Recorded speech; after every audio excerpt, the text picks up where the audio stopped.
Nous sommes venus, nous avons fait le constat. Nous avons vu que ce que nous avons vu corrobore exactement le compte-rendu de l'armée. L'armée qui a suivi les traces des bandits armés, des terroristes qui ont attaqué le poste de police de Tamou.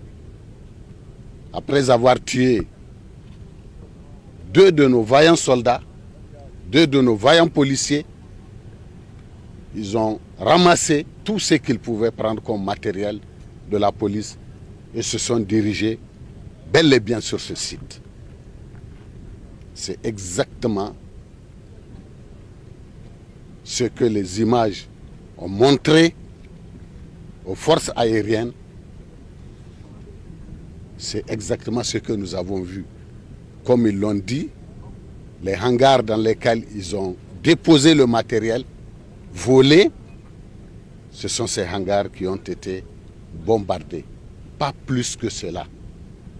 Et donc les personnes qui sont mortes sont ces personnes-là, à coup sûr, en tout cas, ces gens, bien entendu, qui sont venus se réfugier dans le hangar au moment où les frappes se faisaient. Donc, nous sommes venus parce que nous avons un devoir de vérité. Nous avons le devoir d'éclairer la lanterne de l'ensemble des populations nigériennes, de la communauté internationale également. Il y en a qui ont avancé des chiffres de 1000, 300, 200, 150 morts.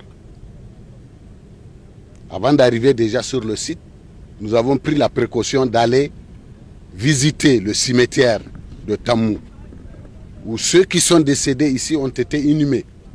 Et nous avons bel et bien compté 7 tombes, pas plus.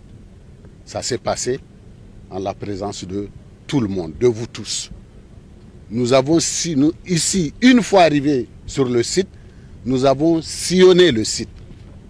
Nous sommes allés partout.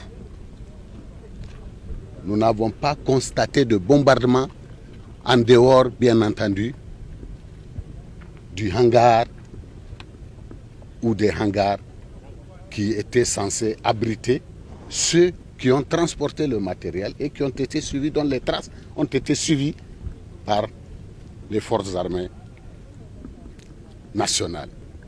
Et puis quand on bombarde un trou, le trou ne restera pas intact. Vous allez le trouver béant. Vous allez trouver que l'explosion a fait éclater l'entrée au moins. Vous allez trouver qu'il y a un cratère. Est-ce que vous l'avez constaté? Absolument pas. Même les hangars, une bonne partie des hangars qui sont brûlés l'ont été le lendemain parce que tout simplement les autorités administratives voulaient que les gens quittent le site pour qu'ils soient sécurisés par les forces de défense et de sécurité. Et c'est pour cela que tout à l'heure, j'ai instruit les forces pour qu'elles fassent tout, absolument tout, pour empêcher l'exploitation de ces sites, pas seulement de ces sites, mais tous les sites illégaux.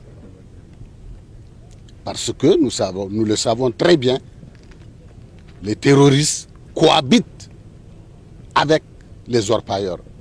Nous savons qu'ils tirent profit de cette exploitation artisanale donc de l'or.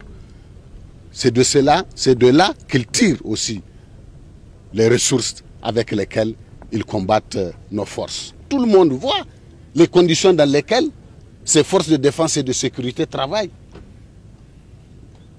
Au lieu de les encourager, au lieu de les féliciter, ce sont des concitoyens qui essaient de saboter leur travail en les incriminant d'actes qu'ils n'ont pas du tout posés. Vous avez vu, il y en a qui ont avancé notre armée au lieu d'aller combattre les terroristes. bombarde pourquoi est-ce qu'avant, l'armée n'est pas venue bombarder sciemment le site, et pourtant le site était là. C'est parce que justement, le site était censé fermer, et c'est parce qu'il y a eu cette attaque, et c'est parce que l'armée a reçu ordre d'intervenir après les informations qu'elle a eu à transmettre, bien entendu, parce qu'ils ont suivi le mouvement des terroristes. Il fallait les laisser comme ça. J'étais à l'Assemblée hier. J'ai été clair. J'ai dit que le président de la République, dès le jour où il y a eu l'intervention, quand il y a eu, la polémique a été engagée, le président a dit, nous n'avons absolument rien à cacher. Nous allons prendre le soin de vérifier les informations. Nous allons faire les investigations nécessaires. Et nous allons faire jaillir la vérité. Et la vérité, vous la connaissez, vous la voyez, vous l'avez constatée.